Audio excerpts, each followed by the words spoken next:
এটা অবশ্য আমার খুব ইচ্ছা ছিল, তোমাকে পাশে পেয়ে একদিন খুব গল্প করব, তোমার সাথে অনেক কথা বলবো। যদি সেই গল্পের ঠিক রাস্তার ধারে কোনো চায়ের দোকানেই হোক না কেন, তবুও তোমার সান্নিধ্য তো সামনে থেকে পাবো।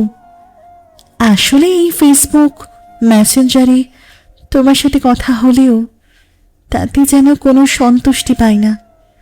এখন এই গল্প যেন একঘেয়েমি। মন চায় এখন সামনাসামনি বসে গল্প করতে, তোমাকে কাছে পেতে, তোমাকে সামনে থেকে দেখতে, তোমার সাথে একটু বসে তোমার মাঝে হারাতে, তোমার সাথে একটু বসে তোমার মাঝে হারাতে।